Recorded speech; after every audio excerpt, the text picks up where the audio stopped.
Alright, so the planters are like, here's the plan. We take a road trip to Newtopia, find this Marcy chick, and get you home before Disney realizes we're a serialized cartoon. Sound good?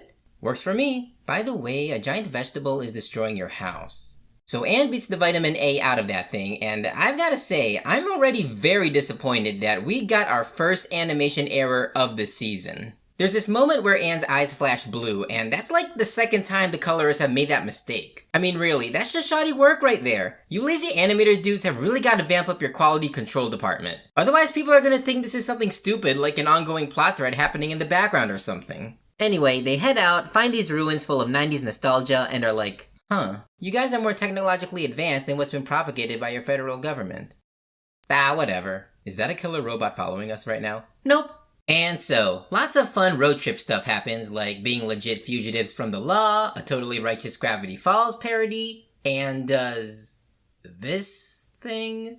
And Polly Goku's a bird to oblivion. Meanwhile, this batshit crazy newt lady Yunan is trying to apprehend Sasha and Grimesy, but the latter is too hooked on Total Drama Island to care. And Sasha's is like, yo, we gotta bounce back, dude. We can't just waste our lives dicking around on streaming platforms we didn't pay for. And Grimes is like, Sasha, your best friend right now is a middle-aged man, and my best friend is a teenaged girl. Under no circumstances would that ever be socially acceptable. There is one way. You mean stage a coup, achieve world domination, and shift the course of human evolution to make it socially acceptable? Damn straight. Anyway, the fam finally makes it to the land of the high elf newts, and then finally, after ghosting them for a season and a half, we finally meet the third Calamity chick, Marcy Wu, and goddamn do I love this girl. Y'all know the showrunners were trying to pull a fake on us by making her look all badass and dignified in the opening and stuff, but nah man, this is so much better. So, the girls reunite, and my daughter starts info dumping over the planters like the neurodivergent cutie pie that she is. She gets them in the castle where they meet Lady Stick-Up-Her-Butt and King Andrius. And I gotta say, man, this dude is a total bro for an all-powerful ruler. Like, he's fun, he radiates that dad energy, and he has the charming affectations of... Keith David? Oh shit, never mind, this dude's an asshole. Anyway, the king is like, alright, I'm gonna have to do some research on this music box that's conveniently not here, so in the meantime, just, chill out for a couple episodes, alright? And that's exactly what they do. I mean, yeah, Anne and the fam plus Marcy commit obscene amounts of property damage, but other than that, there really isn't anything especially noteworthy to mention. It's cool you know your mom, though. Mine passed away when me and Polly were really young. I've always wondered, can you miss someone you never actually knew? I mean, of course you can't.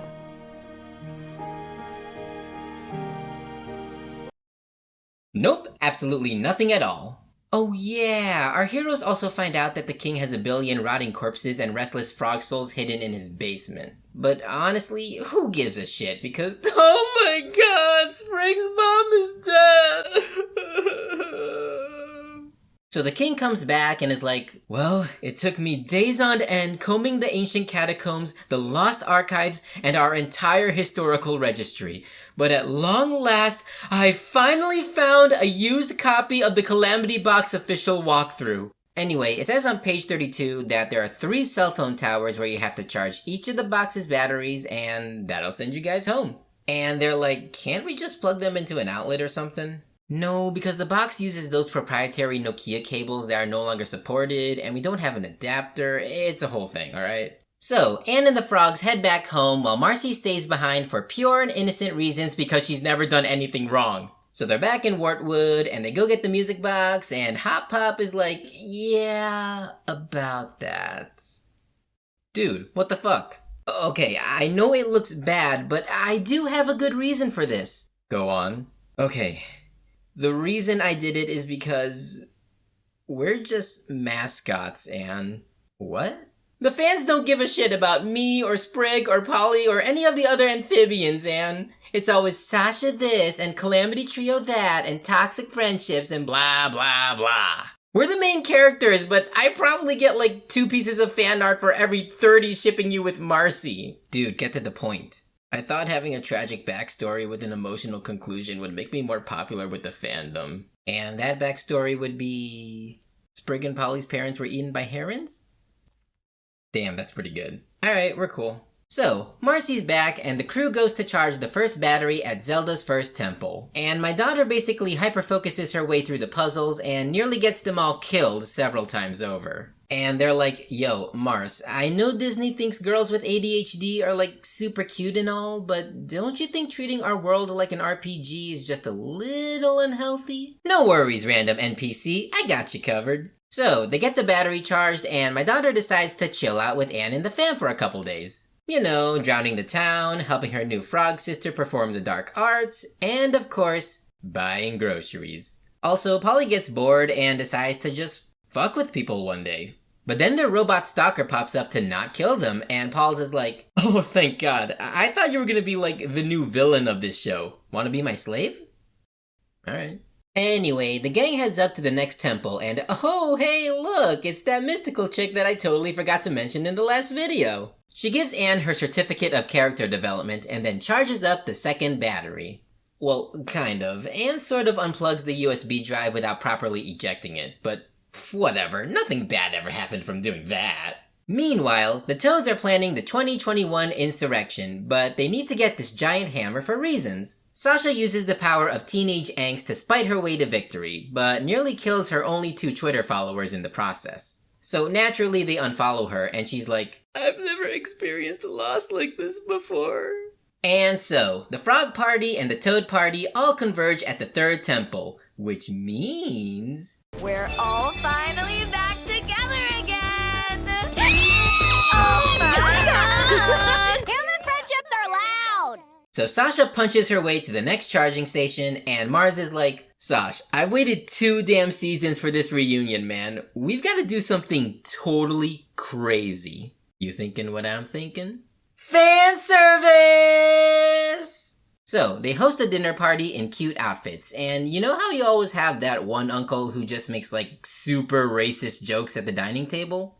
Yeah, that's Grimes and Hop Pop. And the gals belt out an absolute bop of a musical number. Oh, and Sasha's whole thing is like, guys, I'ma be straight with you, alright? I'm a dominant bitch who gets off on being in control. I'm very much aware of that, and I'm not sorry about it. Yeah, I kinda figured, but you know, you could still be that without screwing people over. You just gotta, you know, find a healthy outlet for it. Like how?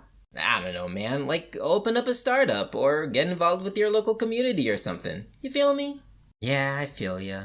Anyway, the whole crew goes back to Andrea so he can call the Uber to send them home. But then Grimes and Sasha show their true colors and hold the city hostage. And Anne is like, dude, what the what? And Sasha's like, I'm just doing what you said, man. I'm gonna amass a legion of simps to worship me and, you know, validate my existence. Oh my god, you can't force people to simp for you, Sasha. They just naturally gravitate to someone they already want to simp for. Oh. Well, no harm, no foul, right? But no, fuck you. You know what? I am done with your bullshit, okay? You are an absolute garbage human being, and I am never being friends with your stupid ass ever again.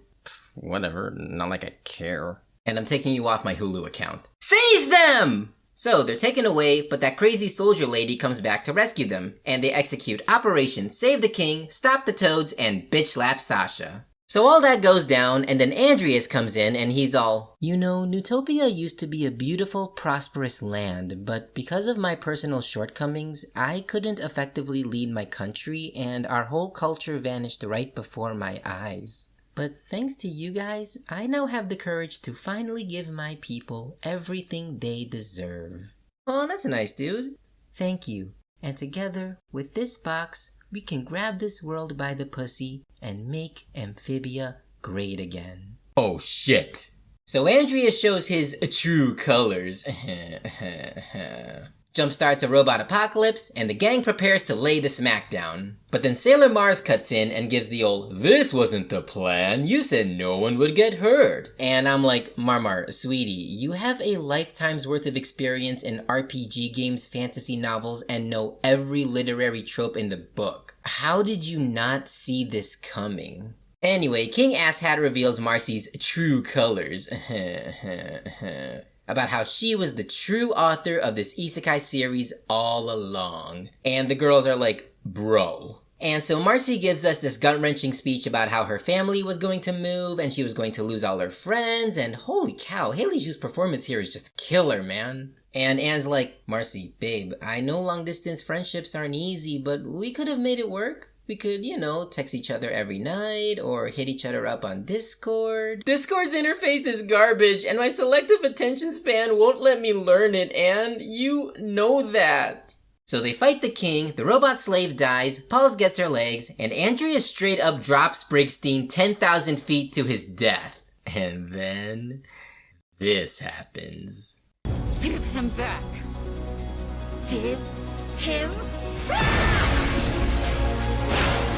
In the greatest payoff in cartoon history, Super Saiyan unleashes Studio Trigger levels of sit your ass down on Andreas' stupid face. And in the very last minute of the season, my daughter Marcy comes in with the clutch to save Spriggers, opens the portal that sends Anne and the frogs back into beautiful Los Angeles traffic, and then nothing bad happened. The end.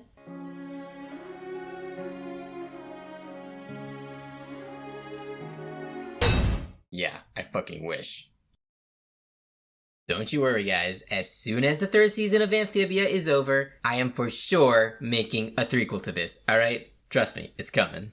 But on that note, let me know if you guys actually like these kind of videos, It's something new that I've been trying out, and I'm trying to gauge if this is something that people would actually want to watch. And if it is, then, feel free to recommend me some cartoons or anime or other animated works where I can do my own Badly Doodle spin on it, Other than that, thanks for watching, and, leave a like, share this video, subscribe, all that good shit, and also, Patreon. Right. I have a Patreon, so, do the Patreon thing, if you like, of course. Other than that, thanks for watching. Stay tuned.